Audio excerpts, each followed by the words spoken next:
شریعت دین کے کام آ گئی، نسل آدم تجھ سے جینے کا سلیقہ پا گئی،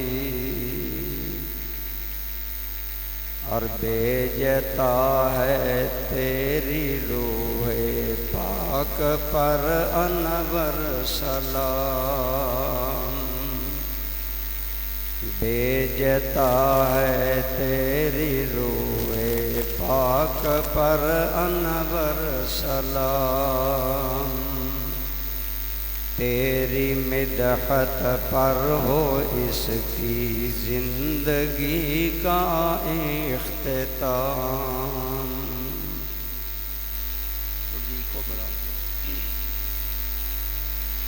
حمد و صلات کے بعد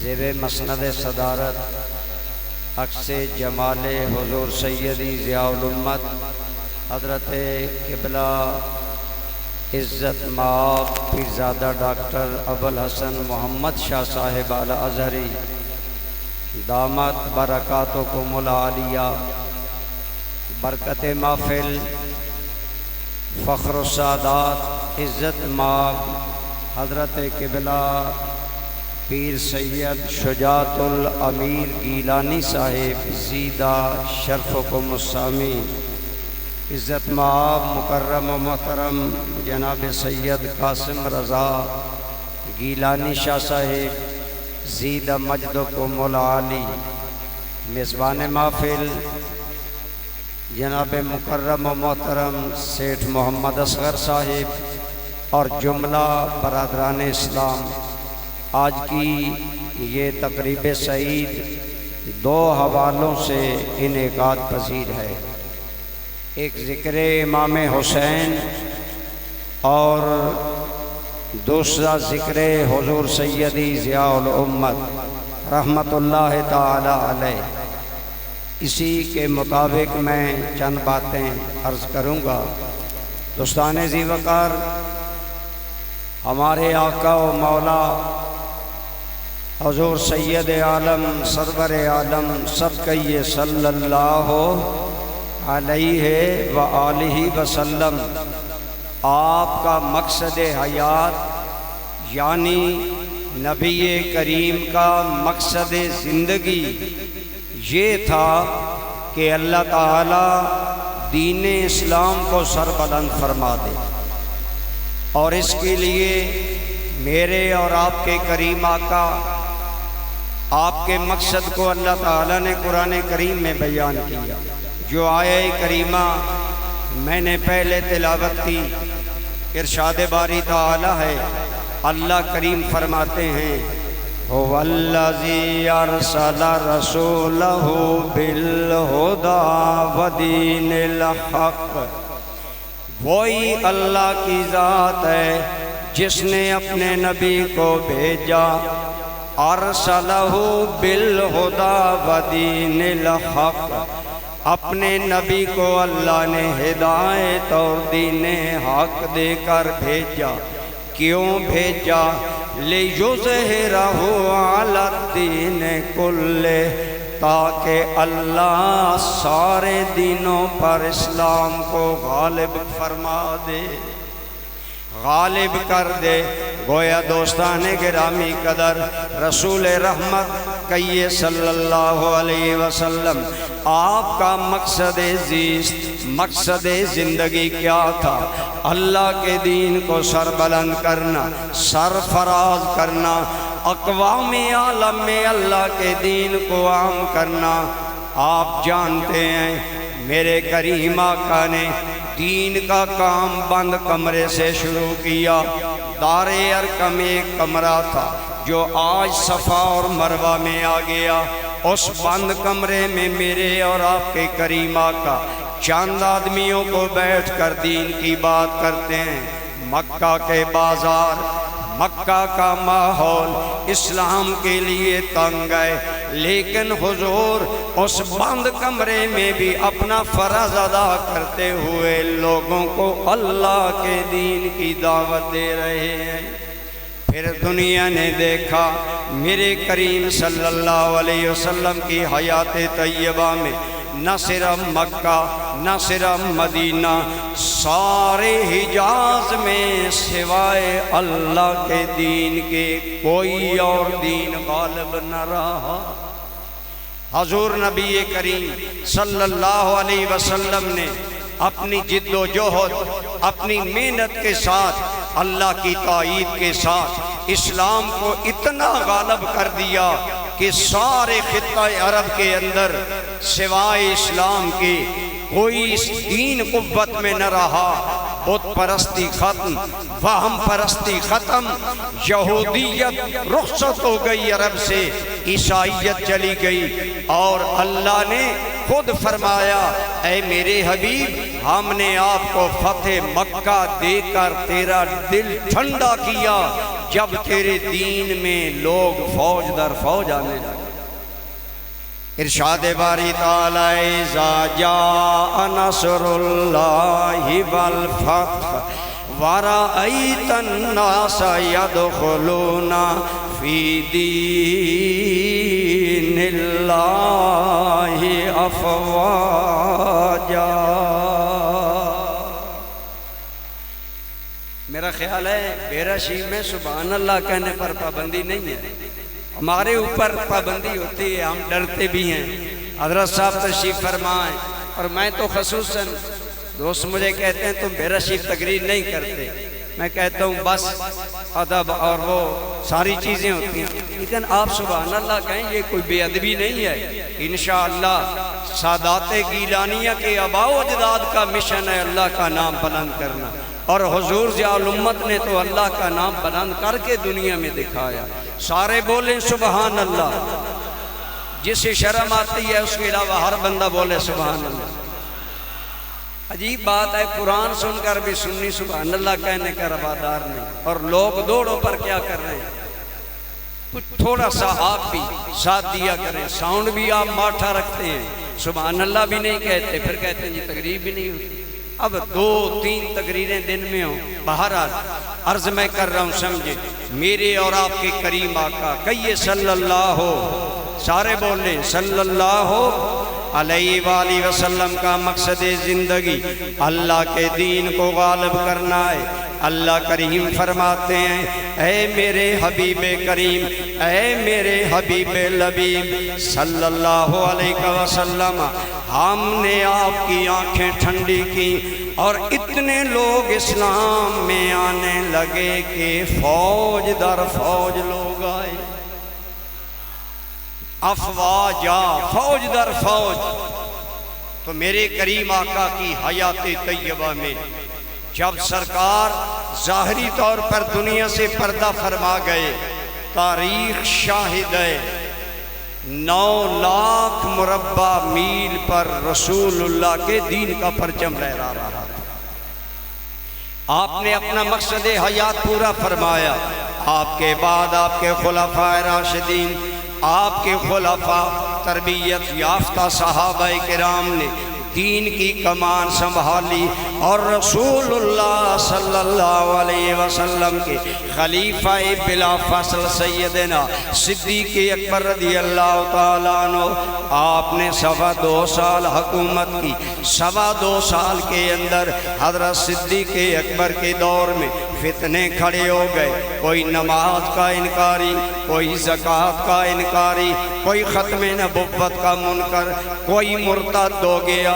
صحابہ فرماتے ہیں اتنے فتنے پھیل گئے کہ ہم پریشان ہو گئے، اب دین کا کیا بنے گا؟ لیکن صدیق اکبر نے اپنے آقا کی نیابت و خلافت کا حق ادا کیا، سارے فتنے بھی ختم کیے، اور 2 لاکھ مربع میل زائد رقبہ اسلامی اسٹیٹ میں شامل کروایا۔ حضرت سیدنا صدیق اکبر کے دور میں 11 لاکھ مربع میل تک اسلامی اسٹیٹ چلی گئی۔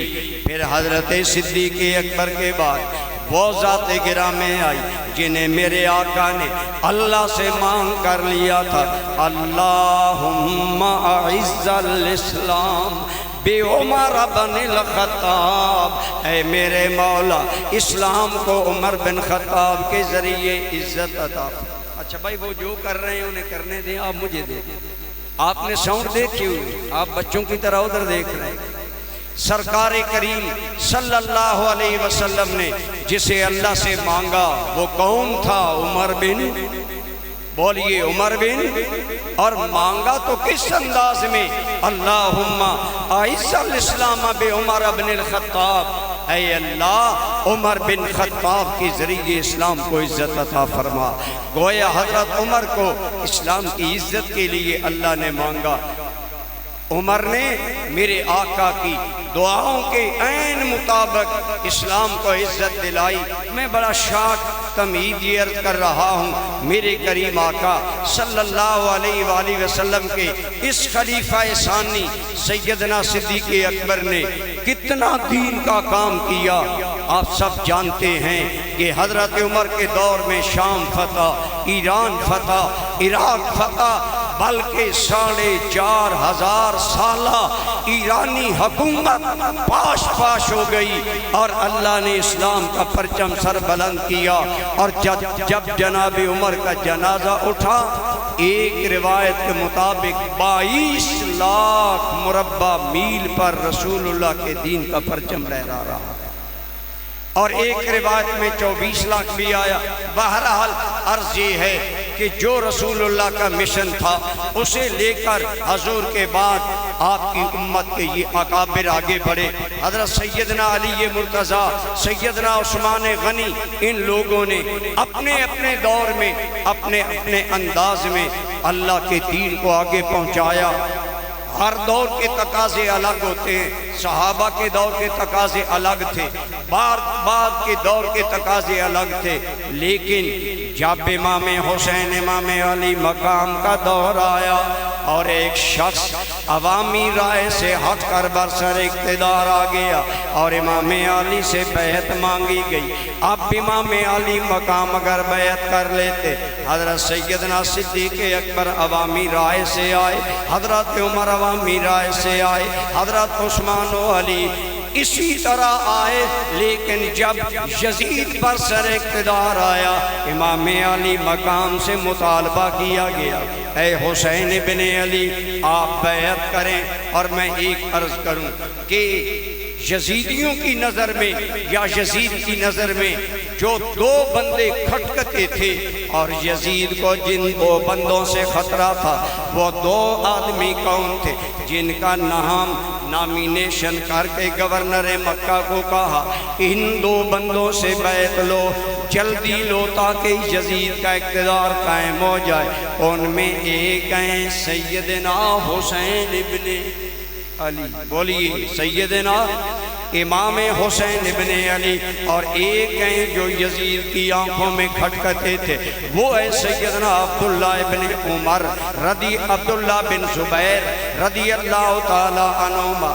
لیکن سنیوں کو تو یہ بھی نہیں پتا یہ عبداللہ بن زبیر کون ہے جو امام علی مقام کی طرح یزیدیوں کی نظروں میں کھٹکتا تھا۔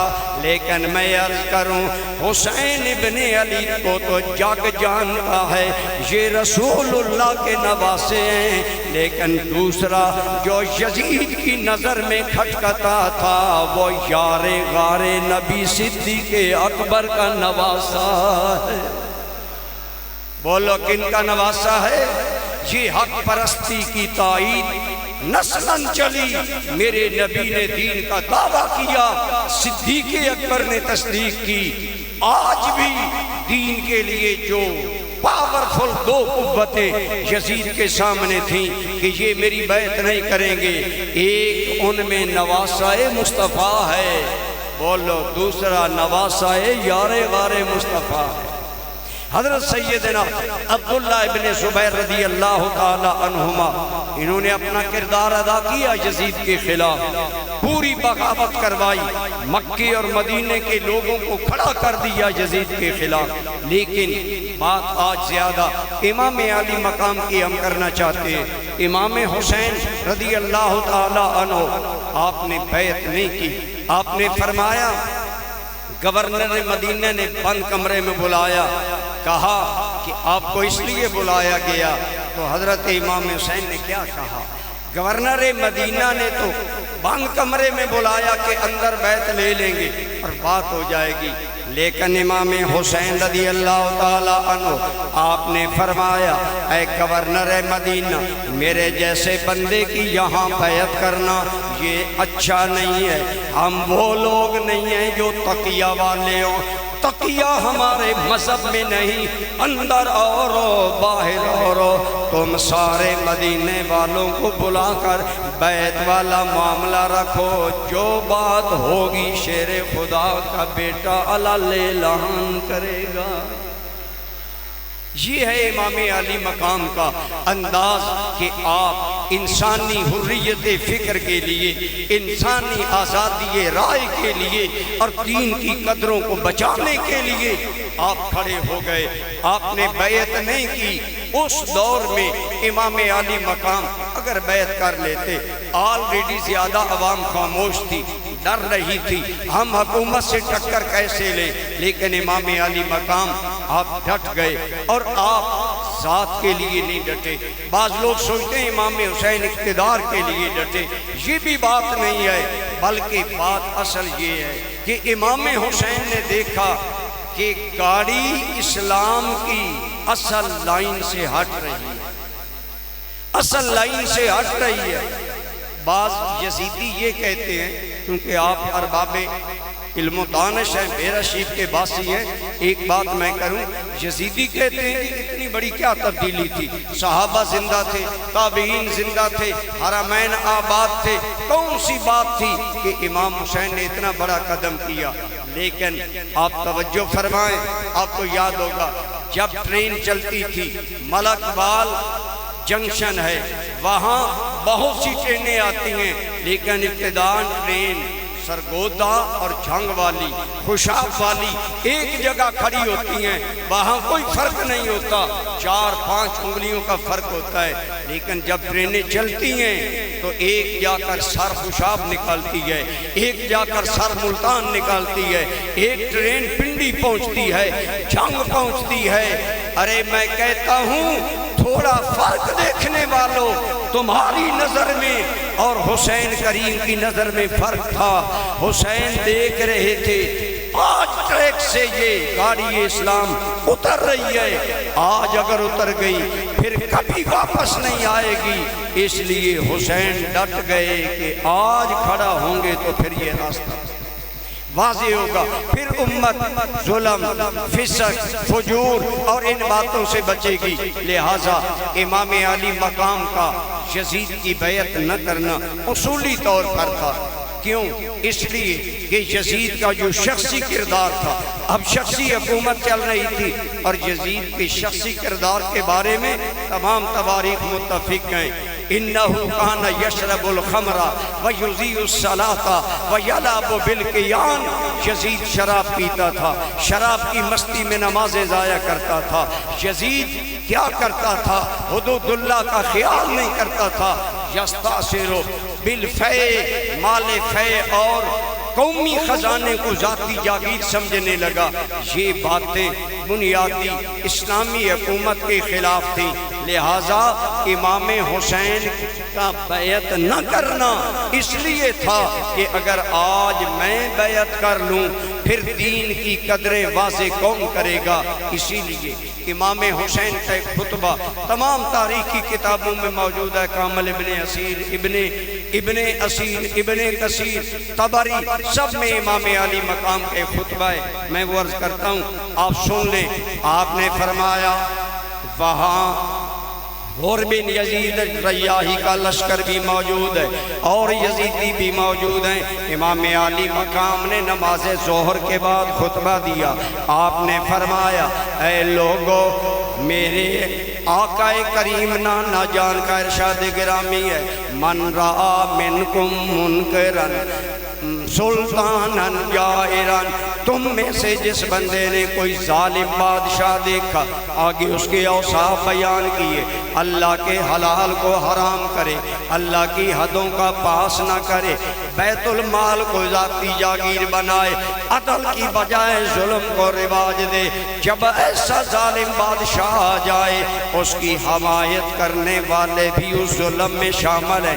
آپ نے فرمایا ان ہؤلاء الناس قد لزموا طاعت الشیطان وترکوا طاعت الرحمن، ان حکمرانوں نے رحمان کی اطاعت چھوڑ دی ہے، یزید کی پیروی کر رہے ہیں۔ یہ سارا نقشہ بیان کر کے جو آخری بات امام علی مقام نے کی وہ یہ تھی، آپ نے فرمایا انا احق من غیرہ، لوگوں اس صورتحال میں اسے بدلنے کے لیے کھڑا ہونے کا سب سے بڑا حق حسین کا ہے۔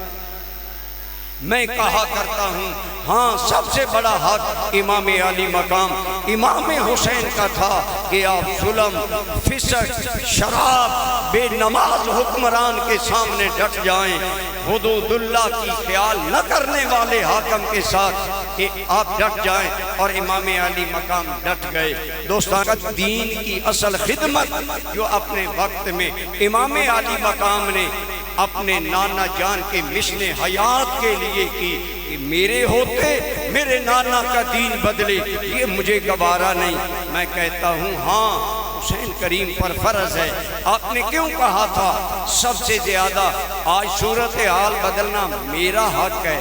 اس لیے کہ حدیث پاک میں ہے، میرے کریم آقا خطبہ دے رہے تھے، امام حسن و حسین کا بچپن ہے، مسجد نبوی میں آئے، لڑکھڑائے، ڈگمگائے، گرنے لگے۔ جب گرے تو میرے کریم آقا نے خطبہ روکا، منبر چھوڑا، صحابہ کرام میں سے گزر کر گئے، حسنین کو اٹھایا، اپنی گودی میں سجایا، اور حدیث میں آتا ہے سارا مجمع دیکھ رہا ہے، رسول رحمت کبھی حسین کو پیار سے دیکھتے ہیں، کبھی حسن کو دیکھتے ہیں۔ گویا دوستان گرامی قدر میرے کریم نے عملاً بتایا اے حسین تیرا گرنا بھی مجھے گوارا نہیں۔ میں کہتا ہوں حسین نے یزید کی بیعت نہ کر کے عملاً جواب دیا، نانا جان اگر میرا گرنا آپ کو ناگوار ہے، آپ کے دین کی حدوں کا گرنا حسین کو ناگوار ہے۔ امام حسین نے اپنے نانا جان کے مشن کے عین مطابق یہ موقف اختیار کیا، لیکن اس موقف میں امام حسین علی مقام پر کیا گزری آپ سارے جانتے ہیں۔ امام حسین کو مدینہ چھوڑنا پڑا، مکہ چھوڑنا پڑا، سوئے کربلا جانا پڑا۔ یہاں پر بھی ایک جگہ جیلم شہر کے اندر غیر مقلدین اور یزیدیوں کا بڑا اثر و رسوخ ہے، وہاں میری تقریر تھی، اور حضور ضیاء الامت کی نسبت کی وجہ سے لوگ ہم پر اعتماد کرتے ہیں۔ مجھے کہنے لگے چند اعتراض ہیں یزیدیوں کے، ان پر آپ نے آج تقریر کرنی ہے۔ وہ اعتراض مجھے دیے گئے، ان میں ایک اعتراض یہ بھی تھا کہ امام حسین نے ذی الحج میں مکہ چھوڑا، حالانکہ آپ جانتے ہیں ذی الحج میں کیا ہوتا ہے، حج بولی۔ اب اعتراض ان کا یہ ہے ذی الحج میں دنیا بھر سے لوگ حج کرنے بیت اللہ آتے ہیں، حسین کریم اقتدار کے لیے مکہ چھوڑ رہے ہیں، بیت اللہ چھوڑ رہے ہیں، یہ کون سی دین کی خدمت ہے؟ تو میں نے اس کا جواب کیا عرض کیا، میں نے کہا جہاں تک بات ہے حج کرنے کا یا حج کو اہمیت دینے کا، تمہیں نہیں پتا پلید زین کیا جانے حسین کیا ہے، یہ پاک سنی جانتا ہے حسین کیا ہے۔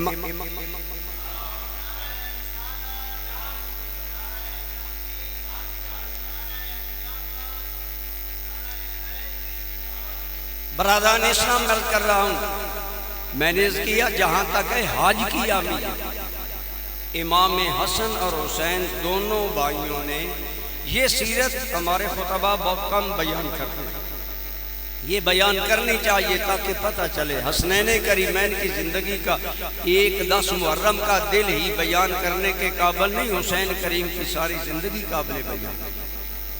آج لوگوں نے تو 10 محرم کو استعمال کیا نا، آئیے امام حسن و حسین نے زندگی میں 25 حج کیے، 25 مرتبہ مدینہ منورہ سے مکہ آئے اور حج کیا۔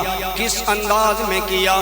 رسول اللہ کے شہزادے ہیں، سیدہ زہرا کے دل کے چین ہے، حضرت علی مرتضیٰ کی آنکھوں کا نور ہے، صحابہ بہت احترام کرتے، لیکن 25 حج دونوں بھائیوں نے پیدل کیے۔ جب راستے میں صحابہ نے ہاتھ جوڑے، جیسے ابھی آپ نے ادب کا منظر دیکھا، حضور ضیاء الامت کی اولاد گیلانیوں کو سر پر بٹھاتی ہے، گیلانی ہم پر شفقت کرتے ہیں۔ یہی محبت و ادب کا رشتہ ہمیں صحابہ اور اہل بیت سے ملا۔ حضرت حسنین کریمین حج کے لیے پیدل جا رہے تھے، صحابہ نے ہاتھ جوڑ جوڑ کر کہا، عبداللہ بن عمر کہنے لگا میری سواری حاضر ہے، دوسرے صحابہ کہنے لگے ہماری سواری حاضر ہے۔ میں نے کہا سنیں امام حسین نے کیا فرمایا، امام حسن نے کیا فرمایا؟ فرمایا آپ کا شکریہ، سواریاں ہمارے پاس ہیں، لیکن لوگوں ہمارے دل میں جو رب ذوالجلال کی عظمت و کبریائی کا تصور ہے، اس لیے ہم پسند کرتے ہیں کہ علی کے نور نظر پیدل چل کر رب کے گھر میں جائیں۔ پیدل 25 حج امام حسین نے کیے۔ میں نے کہا تم کہتے ہو امام حسین نے حج کی اہمیت کو چھوڑ کر کربلا گئے، کوفہ گئے، یہ تمہارا بکواس ہے۔ امام نے تو خود اتنے حج کیے اور اس عاجزی، اس انکساری اور اس اظہار بندگی میں کیے کہ پیدل چل کر مدینہ سے پیدل آنا کوئی آسان نہیں، لیکن سارے حج پیدل کیے اللہ کی عظمت و کبریائی کی بارگاہ میں اپنی عاجزی پیش کرنے کے لیے۔ لیکن رہا یہ تمہارا معاملہ، میں نے جواب یہ دیا، حضور ضیاء الامت کی نظر کرم کے صدقے دیا، آپ کا بھی دل باغ باغ ہوگا۔ میں نے کہا دراصل معاملہ یہ ہے، بندہ خود تو حج کر لیتا ہے، خود تو نمازیں پڑھ لیتا ہے، لیکن جب حکمران بگڑ جائیں، عربی کا مقولہ ہے الناس علی دین ملوکہم، جو بادشاہوں کی روش ہوتی ہے وہی عوام کی روش بن جاتی ہے۔ جب بادشاہ دنیا دار ہو، عوام بھی دنیا دار بن جاتی ہے۔ ہم نے 76-77 سال ملک میں بے دینوں کو اقتدار دیا، آج سارا ملک کلب کرب میں ہے، ہم سارے دکھ میں ہیں، ہم سارے پریشان ہیں۔ آپ دیکھتے ہیں ہمارے حکمران نمازیں نہیں پڑھتے، عامیت نہیں دیتے، عوام بھی عامیت نہیں دیتی۔ بتائیں اذان کے بعد کتنے مسلمان مسجد میں آتے ہیں؟ عمر نے عامیت دی، صدیق اکبر نے عامیت دی، صدیق اکبر، حضرت عمر، مولا علی، عثمان غنی حاکم وقت خود جماعت کراتے تھے۔ آپ بتائیں جب وزیر اعظم جماعت کروائے وزیر نماز پڑھنے نہیں آئیں گے؟ الناس علی دین ملوک، میں نے کہا یزید نمازوں کی بے قدری کرتا تھا، شراب پی کر شراب کے نشے میں نمازوں کی پرواہ نہیں کرتا تھا۔ میرے امام نے کعبہ اس لیے چھوڑا اور کعبہ کی نمازیں اس لیے چھوڑی، حسین کریم دنیا کو بتانا چاہتے تھے اے لوگو نماز کی اہمیت یہ ہے، اور حسین کریم نماز کی اہمیت بتانے وہاں گئے۔ اسی لیے میں کہا کرتا ہوں گویا میرے امام عالی مقام، میرے مرشد کریم حسین کریم نے دنیا کو سبق دیا، لوگو نہ مسجد میں نہ بیت اللہ کی دیواروں کے سایہ میں نماز عشق ادا ہوتی ہے تلواروں کے سایہ میں۔ امام علی مقام نے جو موقف اختیار کیا وہ دین کی تائید میں کیا، دینی اقدار کی تائید میں کیا، دین کی سپورٹ کے لیے کیا۔ امام پر کیا گزری؟ آج وہ شہادت ہے، ہم چاہتے ہیں وہ بس ساری تفصیل بیان ہو، کتنے نیزے تھے، کتنی تلواریں تھیں، اب تفصیل تو ہم نہیں بتا سکتے، لیکن یہ سچ ہے امام علی مقام سے بہت بڑی قربانی مانگی گئی، بہت بڑی قربانی امام علی مقام کو دینا پڑی۔ مدینہ چھوٹا، مکہ چھوٹا، میدان کرب و بلا میں آپ کو معصور کیا گیا اور ہزاروں کا لشکر جرار لایا گیا۔ حسین ڈگمگا جائے بیعت یزید کر لے، لیکن دین کی قدروں کے لیے میرے امام ڈٹے رہے اور ہزاروں کے لشکر کے سامنے ڈٹے رہے اور ڈٹ کر ثابت کر دیا، لوگوں ہم اہل بیت ڈرنے والے، ذرا آپ بولیں اہل بیت ڈرنے والے نہیں ہیں۔ آپ ایمانداری سے بتائیں کیا امام حسین ڈرے؟ کیا خوف زدہ ہوئے؟ کیا جھکے؟ کیا بکے؟ میں تو کہتا ہوں امام نہیں بکے نہیں جھکے، بلکہ سنو سر دیا لیکن دیا ہرگز نہ دست حق پرست، اللہ اللہ کس قدر محکم تھا ایمان حسین۔ امام علی مقام کا کتنا اللہ پر ایمان مضبوط ہے، یقین ہے آپ کے ساتھ بندے 100 سوا 100 جن میں بچے مستورات بیمار بچیاں بھی موجود ہیں، ادھر ہزاروں کا لشکر ہے، اس لیے کہ حسین پر دباؤ ڈالو، لیکن میرے امام علی مقام نے جو موقف اختیار کیا اس میں رد و بدل نہیں آیا۔ پھر میدان کرب و بلا میں اگر امام علی مقام کے لیے قربانیاں دینے کا موقع آیا تو کیا کیا آپ نے قربانیاں نہیں دی؟ آپ جانتے ہیں امام علی مقام رضی اللہ تعالی عنہ کے بھائی شہید ہوئے۔ شیعہ روایت کے مطابق امام حسین کے 8 بھائی کربلا میں شہید ہوئے، سنی روایات کے مطابق 6-7 عمومی روایت ہے، کم از کم 5 بھی ہوں، زیادہ 6-7 کا بھی ذکر آیا، تاریخ ہے، روایات میں اختلاف ہو سکتے، ایمانداری سے بچائیں۔ 6-7 بھائیوں کی قربانی کوئی آسان کام ہے؟ آج ایک بھائی مرے، بندہ کہتا ہے میرا گھر ویران ہو گیا، میری بہاریں سونا ہو گئیں، بھائی مر گیا، اب کیا کروں؟ میں کہتا ہوں بتاؤ جس کے جوان بھائی 6 شہید ہوں یا 7 یا کم از کم 5، کیا وہ ڈگمگائے؟ کیا گھبرائے؟ امام علی مقام نہیں گھبرائے۔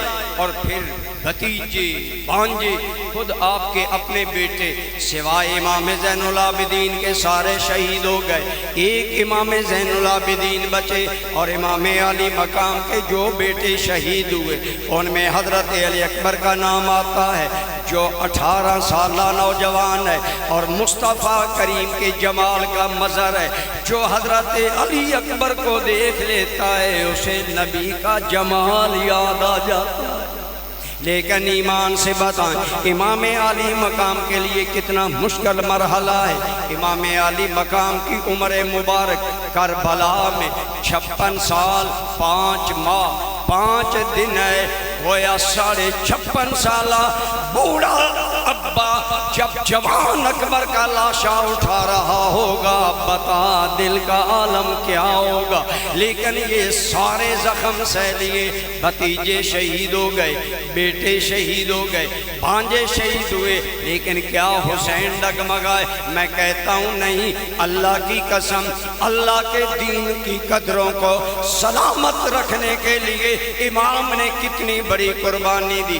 کسی نے کیا خوب کہا تھا کہ یہ سنان و تیر کی دعوتیں، یہ علی کے لال کی ہمتیں، یہ سنان و تیر کی دعوتیں، یہ علی کے لال کی ہمتیں، کبھی نوجوان کا جگر دیا، کبھی بے زبان کا گلا دیا، چمن آپ اپنا لوٹا گئے کہ بہار دین خدا رہے، جو جمانا رنگ بہار سے تو لہو بھی اپنا ملا گئے۔ امام علی مقام نے اپنے خاندان کے اتنے لوگوں کی قربانی دے کر اللہ کے دین کی قدروں کو بچایا، بنیادوں کو بچایا، بنیادی اصول بتائے۔ ہماری شریعت میں آزادی فکر انسانیت ہے، ہماری شریعت میں عدل ہے، ظلم نہیں ہے۔ میرے نانا کی شریعت میں نوجوان لڑکیوں سے دل لگی کرنا حکمرانوں کے لیے زیبا نہیں۔ ہم تو بے پردہ حاتم طائی کی بیٹی کے سر پر بھی نانا کی چادر دینے والے لوگ۔ امام علی مقام نے یہ بنیادی قدریں دین کی بچانے کے لیے اتنی بڑی قربانی دی۔ اسی لیے میں کہا کرتا ہوں کہ امام کا اس سے یہی مقصد تھا، جو نانا جان کا مشن ہے وہ آگے بڑھے۔ اسی لیے میں کہتا ہوں کہ حضرت امام حسین نے اپنا تو سب کچھ دیا، اور اگر حسین کو نفع اور فائدہ ہوا تو نانا کے دین کا بقا ہے۔ کسی شاعر نے پنجابی میں بڑا پیارا امام حسین کا موقف اپنے انداز میں کہا۔ وہ کہتا ہے کہ امام علی مقام نے گویا کربلا کے اندر اپنے سارے شہید عزیز کروا کے یہ بتایا کہ اصغر جاوے اکبر جاوے تے قاسم شیر بھی جاوے، سب کچھ جاوے سب کچھ جاوے، ایک دین نبی بچ جاوے۔ اور اقبال نے بھی کہا، اقبال کا اپنا انداز ہے، علمی انداز ہے، پروقار انداز ہے۔ اقبال کہتے ہیں زندہ حق از قوت شبیری است، اور باطل آخر داغ حسرت میری است۔ علامہ اقبال نے امام حسین کی قربانی کو اسی اینگل، اسی پہلو میں لیا ہے کہ امام علی مقام نے اتنی بڑی قربانی دین حق کی قدروں کو زندہ رکھنے اور اللہ کے دین کو زندہ رکھنے کے لیے دین بظاہر امام حسین اور آپ کے ساتھی شہید ہوئے، لیکن یزید وقتی طور پر جیتا، حسین ہمیشہ کے لیے جیت گیا۔ کیوں؟ حسین کریم دین کے حامی تھے، دین کے لیے جان دی، دین باقی رہے گا، جو بھی دین سے وابستہ رہے گا وہ باقی رہے گا۔ آج آپ دیکھ لیں، لوگ بچوں کے نام شمر نہیں رکھتے، لوگ بچوں کے نام ابن زیاد نہیں رکھتے، لوگ بچوں کا نام یزید رکھتے ہوئے سوچتے ہیں، لیکن حسین نام ہمیں گھر گھر ملتا ہے، ہر جگہ ملتا ہے۔ امام حسین کا نام عزت، وقار اور حق کی پہچان بن گیا، حق کا نشان دنیا میں بن گیا۔ دوستان گرامی قدر، اسی لیے میں کہتا ہوں اب تک چمک رہا ہے حسین و علی کا نام، اب تک چمک رہا ہے حسین و علی کا نام، اور خاک اڑ رہی ہے یزید و زیاد کی۔ اس سے ایک بات یہ بھی پتہ چلی کہ امام علی مقام نے اپنے نانا جان کے دین کی قدریں زندہ کی۔ دوستان گرامی قدر، آج ہم شہادت تو سنتے ہیں، شہادت تو مناتے ہیں، لیکن کیا مقصد شہادت سامنے ہے؟ امام علی مقام کی شہادت میں کتنے مقاصد ہیں؟ آج آپ پر میں بیٹھے ہیں، یہ بات کرنے میں کوئی حرج نہیں، میری ذمہ داری ہے۔ آج دن میں 5 نمازیں گزری، اگر ہم نے پڑھی ہیں تو الحمدللہ، اگر نہیں پڑھی تو سوچیں ہم نماز کی کتنی بے قدری کر رہے ہیں۔ لیکن امام علی مقام نے میدان کرب و بلا میں آذان بھی دلائی، جماعتیں بھی کروائیں، اور دوستان گرامی قدر میں کہتا ہوں اللہ کی قسم ہمارا تو ایمان ہے، حضرت امام حسین نے کربلا میں نماز پڑھ کر نانا کی جان کو نماز کی اہمیت بتا دی۔ اسی لیے میں کہتا ہوں زیر خنجر جس کا سجدہ عظمت اسلام ہے، اور جس کا ہر تیور رسول اللہ کا پیغام ہے۔ امام علی مقام نے زندگی اپنے نانا جان کے مشن کے عین مطابق گزاری۔ آج خدا کی قسم دنیا حسین کو سلام کرتی ہے۔ کتنے لوگ ہیں جو یزید کا نام لیتے ہوں گے، لیکن کتنے ہیں؟ ایک نہیں، لاکھوں نہیں، آفاق دا آفاق آج امام حسین کا نام ہے۔ کیوں؟ حسین کریم دین کے لیے قربان ہو گئے، اللہ نے حسین کی قربانی کے صدقے آپ کا نام زندہ کر۔ اس لیے آپ اور میں بھی، ہم بھی سوچیں، ہم بھی یہاں ہیں، ہم دین کے لیے کیا کر رہے ہیں۔ آج آپ تک اور مجھ پر اللہ کا دین پہنچا، اس میں صحابہ کی قربانیوں کا دخل ہے۔ اللہ کی قسم جو قربانیاں صحابہ نے دی ان کی مثال دنیا میں نہیں ہے۔ پھر امام حسین کی قربانی دنیا میں عجیب اور عظیم قربانی ہے۔ یہی قربانیاں، یہی زندگی وقف کرنا، اسی سے قیامت تک دین رہے گا۔ میں پہلے بھی عرض کرتا ہوں، میرے آقا نبی رحمت اللہ کے آخری نبی ہیں، ہم حضور کی آخری امت ہیں، لہٰذا اس کا مطلب یہ ہے لوگوں میں آخری نبی ہوں، میرا دین آخری نبی ہے، اب قیامت تک میرا دین رہے گا۔ حضور کا دین باقی کون رکھے گا؟ اللہ کے بندے رکھیں گے۔ اگر یونان میں فلسفہ پروان چڑھا اور فلسفیوں نے اسلام پر اعتراضات کیے تو اسلام کا دفاع کرنے کے لیے اللہ نے امام غزالی اور امام رازی پیدا کر دی۔ وقت بر صغیر میں آیا، شہنشاہ اکبر نے ایک اپنا نیا دین بنایا جسے کہا کہ یہ دین الہی ہے۔ ہندو، سکھ، سارے عیسائی مسلمان ایک ہیں، ایک دین ہے، ملغوبہ دین کا تیار کرو۔ یہودیت علیحدہ نہیں، ہندو علیحدہ نہیں، مسلمان علیحدہ نہیں، لیکن جب اس نے دین میں رد و بدل کرنا چاہا تو کیا ہوا؟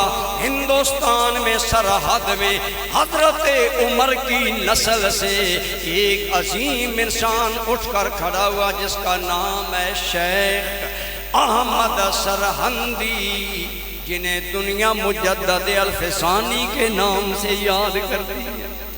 حضرت شیخ احمد سرہندی فاروقی، جیسے فاروق نے اپنے دور میں نبی کے دین کو سربلند کیا، اسی طرح حضرت فاروق اعظم کے فرزند نے، حضرت سیدنا مجدد الفسانی نے اکبر کے سامنے، اس کے بیٹے کے سامنے برملا کہا۔ وہ لوگوں سے سجدہ کرواتا تھا بادشاہ وقت۔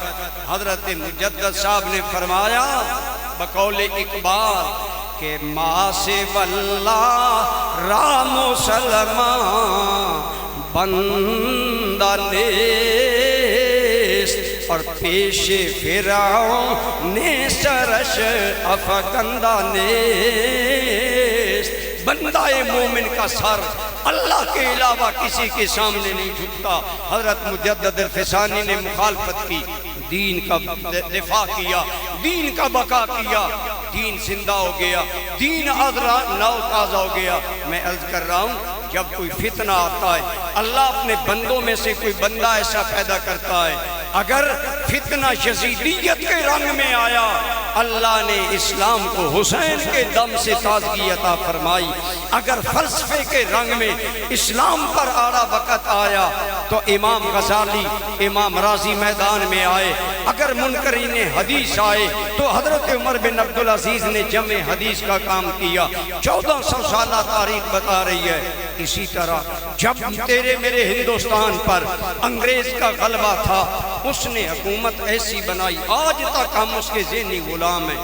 ہم کہتے ہیں ہم آزاد ہیں، حقیقت میں ہم آزاد نہیں، وہ چلا گیا، اپنے گماشتے چھوڑ گیا، اپنا نظام تعلیم چھوڑ گیا، جس نظام تعلیم میں بندے بے دین بنتے ہیں۔ لیکن الحمدللہ اس پچھلی صدی میں جب میرے مرشد کریم حضور ضیاء الامت نے دیکھا انگریز اپنی حکومت کا فائدہ اٹھا کر سارے ہندوستان میں بے دینی چھوڑ کر گیا ہے، میکالے کا نظام تعلیم دے کر گیا ہے جو مسلمانوں کو بے دین بنائے گا۔ حضور ضیاء الامت نے سوچا ہمارا بچہ جو کالج پڑھتا ہے وہ انگریزوں کا غلام بنتا ہے، جو مدرسوں میں پڑھتے ہیں وہ بیچارے صرف نماز پڑھاتے ہیں، حق کی بات کرنے کا انہیں سلیقہ نہیں۔ لہٰذا حضور ضیاء الامت نے محسوس کر لیا کہ گرچہ مکتب کا جمع زندہ نظر آتا ہے مردہ ہے مانگ کے لایا ہے فرنگی سے نفس۔ آپ نے سوچ لیا وجود ہمارے جوانوں کا ہے، اندر انگریزی فکر ہے، اندر انگریز کی سوچ ہے۔ حضور جلال امت نے ایک ایسا نصاب دیا جس میں جدید علوم قدیم علوم ملائے۔ کیوں ملائے؟ دنیا نے کہا پیر کرم شاہ نے مسجدوں میں انگریزی داخل کر دی، اور یہ فتوے آنے لگے کہ جی مسجد کی لائٹ پر پیر کرم شاہ صاحب لڑکوں کو انگریزی کا سبق تیار کرواتے ہیں، اکنامکس پڑھاتے ہیں، پولیٹیکل سائنس پڑھاتے ہیں۔ لیکن حضرت صاحب نے امام حسین والا کردار ادا کیا، صبر، چپ سا تھا، کوئی جواب نہ دیا۔ ہم پڑھتے تھے دارالعلوم میں، جب ایک پمفلٹ شائع ہوا ضیاء القرآن، اونچی دکان پھیکا پکوان، حضور ضیاء الامت کی زندگی میں یہاں تک اعتراض کیے گئے۔ لیکن میں کہتا ہوں اس دور میں جب کہ تصوف کے علم بردار دین سے بے خبر ہو رہے تھے، حضور ضیاء الامت نے دین کی ترجمانی کی۔ آپ ڈٹے رہے، آپ نے فتووں کو نہیں دیکھا، آپ نے لوگوں کی باتوں کو نہیں سنا۔ ایک ہی بات، کیا میرے ضیاء الامت نے کیا؟ ایک ہی کام کے جو ماٹو ہے حضور کی امت کو علوم جدید، علوم قدیم، تقوی، پارسائی، شرافت، عاجزی، میں نے علماء نے یہ منتقل کرنی ہے۔ آپ نے ساری زندگی کام کیا اور بتا دیا نہ غرض کسی سے ہے واسطہ، مجھے اپنے کام سے کام ہے، تیرے ذکر سے، تیری فکر سے، تیرے نام سے، تیرے کام سے، کہ یا رسول اللہ کرم شاہ تیرا دین سکھائے گا، تیرا دین پڑھائے گا، تیرا دین دنیا پر پھیلائے گا۔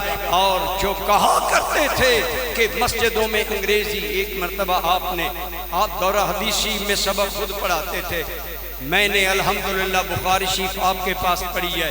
آپ ہمیں ایک دن فرمانے لگے، لوگ کہتے ہیں کرم شاہ جی نے مسجدوں میں انگریزی داخل کر دی۔ میں نے کیوں داخل کی؟ آپ فرماتے ہیں میرے آقا ساری کائنات کے رسول ہیں، حضور صرف اردو دانوں کے رسول نہیں، فارسی دانوں کے رسول نہیں، حضور ساری کائنات کے رسول ہیں۔ میں چاہتا ہوں میرے بچے انگلش پڑھ کر جائیں اور انگلش میں انگریزوں کو نبی کی شان بتائیں۔ الحمدللہ اللہ نے آپ کی زندگی بھر کی خوابیں پوری کی۔ میں الحمدللہ یہ آپ کی مہربانی ہے، ورنہ میں نے آپ کو بتایا، آپ مجھے جانتے ہیں زیادہ بندے، میں ہاتھی ونڈ کا رہنے والا، اور وہ گاؤں جو جہالت میں مشہور ہے۔ میں پہلے سال اپنے پہلے امتحان میں فرسٹ آیا، مجھے آپ فرمانے لگے تم کہاں کے ہو؟ میں نے کہا ہاتھی ونڈ کا۔ فرمانے لگے کہیں اور سے مائگریٹ ہو کر آئے ہو یا ہو ہاتھی ونڈ کے؟ میں نے کہا جی میں ہاتھی ونڈ کا ہوں۔ فرمایا وہ تو گاؤں جہالت میں مشہور ہے۔ میرے ماتھے کو بوسہ دے کر کہنے لگے ہاتھی ونڈ سے اللہ نے ہمیں ہیرا دے دیا۔ اگر آپ لوگوں کے سامنے ہم یہاں بیٹھنے کے قابل ہیں تو یہ شاہ کرم کا کرم ہے، یہ ان کی نگاہ ہے، کہا ہاتھی ونڈ سے ہمیں ہیرا مل گیا۔ اور میں عرض کروں ان کے کرم کا صدقہ آج معاملہ آپ جانتے ہیں، آج دنیا مان چکی ہے، آفاق در آفاق حضور ضیاء الامت کے شاگرد دین کی ترجمانی کر رہے ہیں۔ آپ کے سامنے حضرت علامہ ڈاکٹر نعیم الدین اظہری صاحب فلوئنٹلی عربی بولتے ہیں، انگلش بولتے ہیں، ہمارے علماء انگلش میں یورپ میں تقاریر کرتے ہیں۔ میں عرض کر رہا ہوں کہ آپ کی خواب کی تعبیر، آپ کی باتوں کی تعبیر کیسے پوری۔ ڈنمارک میں میری پہلی تقریر تھی اور ایک مرکز پر تھی جہاں دیوبندی، جماعت اسلامی، اہل سنت، مسلمانوں کے سارے مکاتب فکر مجمع تھے۔ مجھے انتظامیہ نے بتایا یہ جگہ، جس جگہ آج آپ حضور کا میلاد بیان کریں گے نا، یہ چرچ تھا، یہ چرچ تھا، یہ عیسائیوں کا عبادت گاہ تھا۔ ہم نے الحمدللہ اسے خریدا اور آج یہاں محفل میلاد ہو رہی ہے، تمام مسلمانوں کے مکاتب فکر جمع ہیں اور تقریر آپ کریں گے۔ میرے دل میں ایک خوشی کی لہر دوڑ گئی کہ اے میرے ضیاء الامت، تیری دوستی سے پہلے ہمیں کون جانتا تھا تیرے عشق نے بنایا میری زندگی فسانہ، جب تک بکے نہ تھے کوئی پوچھتا نہ تھا، تو نے خرید کر ہمیں انمول کر دیا۔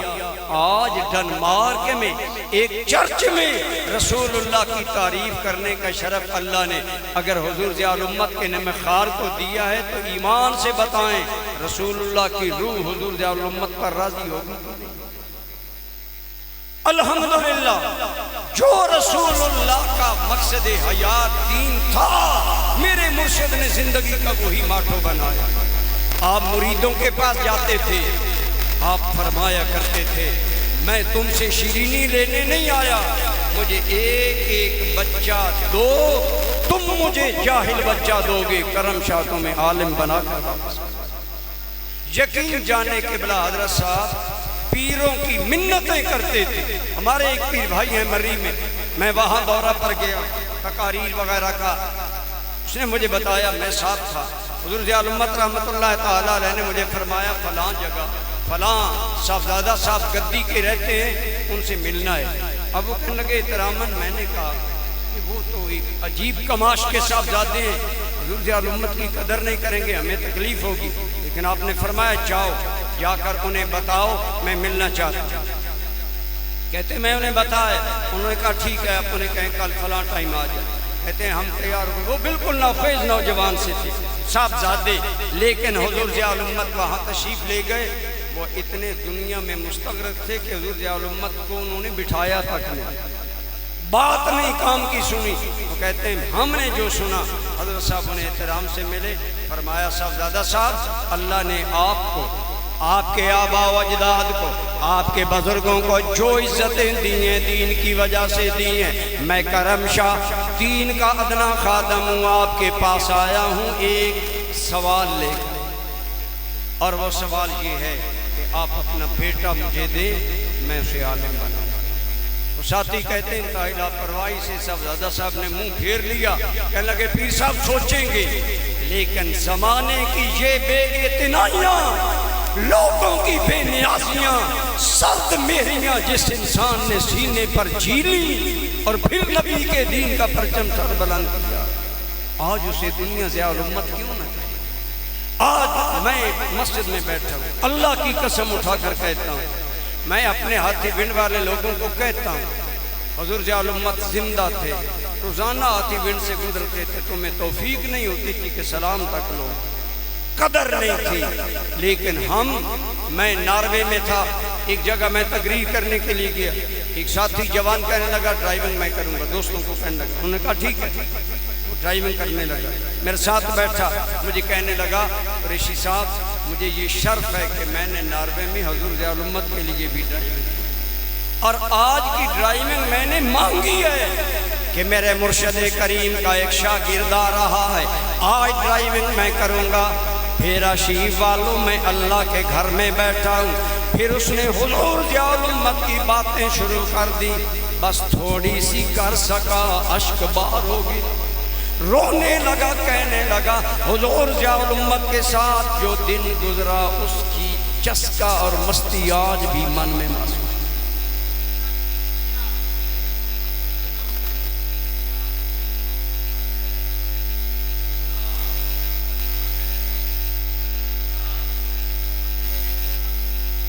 مجھے خوشی ہوتی ہے اس مسجد میں آ کر، مجھے یہ سر والی تقریر کی اجازت اس مسجد کی بنیاد پر ملی، میرا شیخ آپ کو سر سے تقریر کرنے کی اجازت نہیں تھی، یہاں میں نے تقریر کی، اللہ اعلی درجہ بلند کرے حکیم رحیم بخش صاحب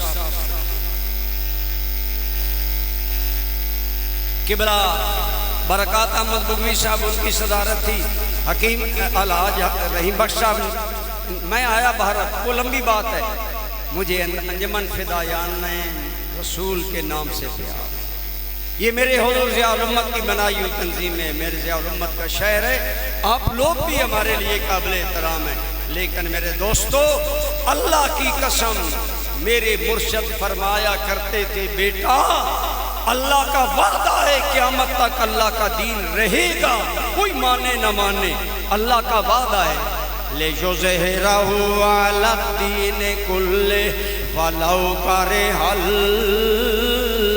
مشرکون، اللہ اپنے دین کو غالب رکھے گا، مشرک ناپسند کرے، کوئی ساتھ دے نہ دے، اللہ اپنے دین۔ اور آپ ہمیں ڈراتے تھے کہ عباسی خلفاء حضرت عباس ابن عبد المطلب رسول اللہ کے چچا کی اولاد تھے، لیکن جب عباسی اوباش ہو گئے، عباسی خلفاء شراب نوشی میں لگ گئے، جوان لڑکیوں سے دل لگی کرنا معمول زندگی بن گیا، ہلاکو خان آیا، اس نے بغداد کی اینٹ سے اینٹ بجا دی، اتنی مسلمانوں کی کتابیں دریا میں ڈالی، 6 ماہ دریا کا پانی کالا رہا، اتنے مسلمان قتل کیے، ایک عرصہ تک دریا کا پانی رنگین رہا، اور بڑے بڑے مسلمان سرداروں کے سر کاٹ کر دروازہ بنایا گیا جس سے ہلاکو خان کی سواری بغداد میں آئی، اتنا اسلام کو نقصان پہنچایا۔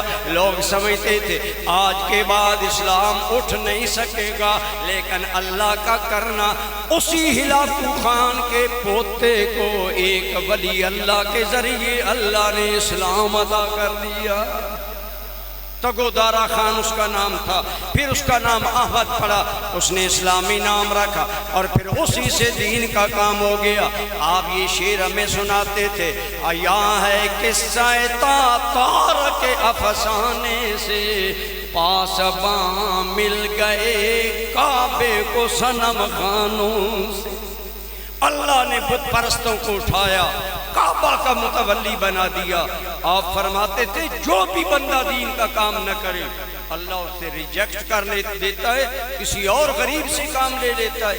ابو جہل، ابو لہب سردار بھی تھے، قریشی بھی تھے، اور اتنا خوبصورت تھا ابو لہب، اس کا چہرہ آگ کے شعلے کی طرح سرخ اور گرم تھا، سرخ تھا، لیکن اسلام نہیں اختیار کیا۔ آج لعنت ہے ان کا نام، اور حبش سے کالے بلال نے آ کر اسلام قبول کیا، آج بلال کا نام اسلامی دنیا کی دل کا دل۔ آپ فرماتے تھے میرے بچوں اگر دین سے وابستہ رہو گے اللہ تمہیں عزتیں دے گا، اللہ تمہیں مقام دے گا۔ گویا بقا عزت اسلام کے نام پر ہے۔